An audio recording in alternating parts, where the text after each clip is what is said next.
춘천이 반려동물 관련 산업을 적극 육성하고 있습니다. 반려동물을 키우는 가구가 많은 만큼 파급 효과가 클 것으로 기대하고 있습니다. 민선 7기 출범 2년을 맞은 양구군은 복지와 생활행정 향상에 집중했습니다. 평화와 관광을 주제로 미래를 설계하고 있습니다. 강원도교육청이 고교 1학년 무상교육을 6월에 앞당겨 실시할 계획이었지만 도의회에서 제동이 걸렸습니다. 지난 3년간 순환사고로 도내에서 73명이 목숨을 잃었습니다. 하천 고립사고에 대비한 인명구조 훈련이 실시됐습니다. 시청자 여러분 안녕하십니까? 저출산이 계속되는 데다 코로나19 여파로 지역 일자리가 크게 줄어 젊은 층이 강원도를 떠나고 있습니다.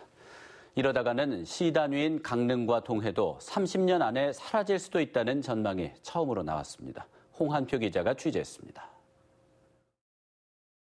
지난 4월 기준으로 강릉시의 만 65세 이상 인구는 44,319명, 반면 20에서 39세 여성 인구는 절반도 안 되는 21,856명에 불과합니다.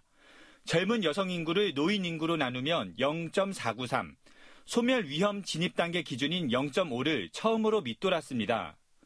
동해시 역시 20, 30대 젊은 여성 인구를 노인 인구로 나누면 0.469, 역시 기준치 0.5를 밑돌며 처음으로 소멸 위험 지역에 포함됐습니다. 30년 뒤에는 행정구역이 없어질 수 있다는 전망이 나온 겁니다.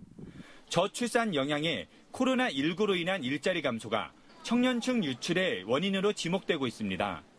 코로나19 이후로 전국적으로 일자리가 없지만 지방보다는 그래도 서울이나 수도권에서는 상대적으로 덜 나쁜 일자리도 있다고 생각해서 청년들이 이제 수도권으로 급격하게 유출하고 있는 현상이 발생하고 있고요.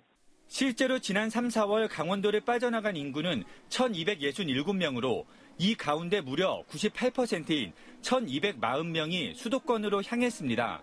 빠져나간 인구의 75%는 20대 청년층으로 나타났습니다. 청년 인구가 이렇게 지역에서 유출하게 되면 당연히 이제 지방 소멸 위험도 커지겠죠. 왜냐하면은 지역의 인구를 재생산할 수 있는 청년 인구도 유출되기 때문에 지방 소멸 위험이 커질 텐데요. 최근 군부대 철수 등으로 젊은 인구 감소 위협이 커지고 있는 양구군과 인제군도 새롭게 소멸 위험 단계에 진입했습니다. 강원도에서는 춘천과 원주, 속초시 등 3곳만 소멸 위험 지역에서 빠져 있습니다. 비록 코로나19의 영향이 시기를 알 수 없는 변수로 작용한다지만 강원도 내의 청년 일자리가 상대적으로 적은 것도 사실이기 때문에 국가 차원의 대책뿐 아니라 지역에서도 젊은 인구를 붙잡기 위한 맞춤형 해법이 동시에 마련될 필요가 있습니다. MBC 뉴스 홍한표입니다. 춘천이 반려동물 관련 산업을 적극 육성하기로 했습니다. 반려동물을 키우는 가구가 많은 만큼 춘천을 반려동물의 메카로 만들면 파급 효과가 클 것이라는 판단에서입니다. 보도에 백승호 기자입니다. 옛 백이보충대 주차장에 신축된 춘천 동물보호센터입니다. 이곳에서 생활하는 동물은 130마리 정도. 버려지거나 다친 동물들인데 냉난방 시설은 물론 진료와 수술실까지 마련돼 있습니다. 예전 비닐하우스로 지은 유기견 보호센터와 비교하면 하늘과 땅 차이입니다. 춘천 반려동물 동행 플랫폼 비전을 선포합니다. 춘천시가 동물 보호에 이어 반려동물 산업 육성에 나섰습니다. 현재 반려동물을 키우는 인구는 1,500만 명 정도. 산업 규모는 5조 8천억 원에 이릅니다. 자식보다 더 나으니까 오히려 지금 자식 없으니 다 나갔으니까 그럴 때 애들 보는 재미가 나니까. 춘천시는 춘천을 반려동물하면 떠오르는 도시로 만들어 지역 경제에 활력을 불어넣겠다는 구상입니다. 쉽게 말해 대규모 반려동물 놀이터와 산책로 등을 만들어 반려견과 함께 사람들을 끌어들이고 강원대학교와 함께 반려동물 종합의료센터도 만들 계획입니다. 또 국제 반려동물 축제 개최와 함께 반려동물 사료와 의약 산업체를 유치해 지역에서 성장시킬 계획입니다. 춘천이 자연과 가장 친화적인 도시라고 하는 이미지가 반려인들에게는 가장 매혹적인 공간으로 비춰질 겁니다. 하지만 아직 많은 사업들이 구상 단계이기 때문에 춘천이 반려동물 제1의 도시로 성장할 수 있을지는 좀 더 지켜봐야 할 전망입니다. MBC 뉴스 백소입니다.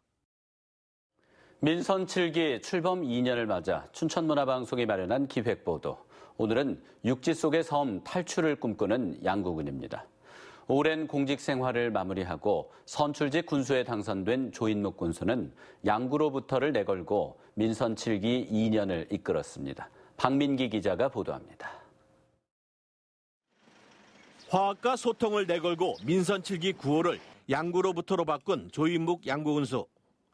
양구군이 최근 주민 500명을 대상으로 자체 실시한 면접조사에서 86.4%가 민선 군정을 긍정적으로 평가했습니다. 치매 안심센터와 공공산후조령 건립 등 소통과 화합을 내건 복지와 생활행정이 좋은 반응을 이끌어냈습니다. 하지만 군부대 의존도가 높은 적경지역 양구군의 기반을 흔든 국방개혁 2.0은 충격으로 다가왔습니다. 국방부 계획대로 이사단이 완전히 해체되면 양구군 전체 인구의 절반 가까운 군장병 만여 명이 떠나는 공백을 메우기 위해 모든 행정력을 모으고 있습니다. 날벼락이 떨어졌었죠. 대내적으로는 우리 TF를 좀 꾸렸습니다. 지역 위기 대응단이라고 해서 TF를 꾸리고 또 적경지역 5개구는 또 적경지역 협의회를 또 창설을 해서 민선 7기 출범 직후 가시화된 춘천 속초 고속철도 계획은 그나마 희망을 선사했습니다. 춘천 속초 고속철도 양구역을 중심으로 역세권 개발이 이뤄져 댐으로 둘러싸여 육지 속의 섬이라는 굴레에서 벗어날 가능성이 높아졌기 때문입니다. 양구군은 DMZ와 한국전쟁 격전지 등 분단의 역사를 통일시대 양구로부터 금강산으로 가는 평화 관광 통로를 준비하는 큰 그림을 그리고 있습니다.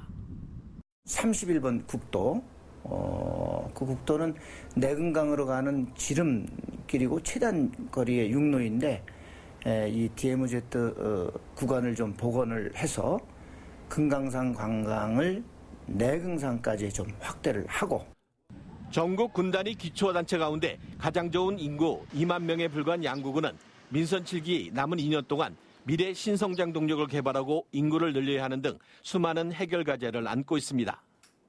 MBC 뉴스 박민기입니다. 강원도교육청이 고교 1학년 무상교육을 6월에 앞당겨 실시하려던 계획에 제동이 걸렸습니다. 강원도의회 교육위원회는 도교육청이 제출한 강원도 학교 수업료 및 입학금에 관한 조례 일부 개정안을 계류시켰습니다.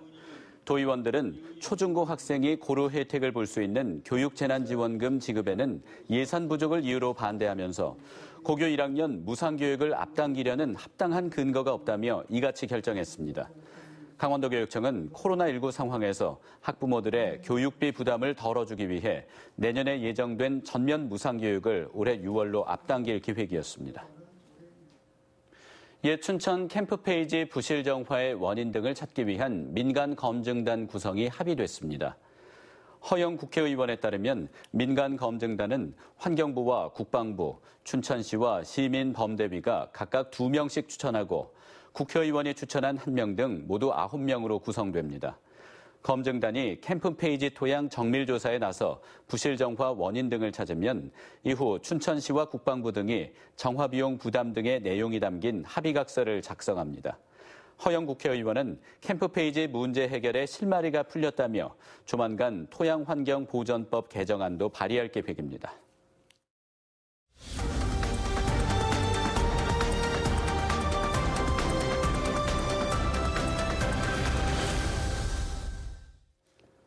한탄강이 우리나라 4번째 유네스코 세계 지질공원으로 인정됐습니다.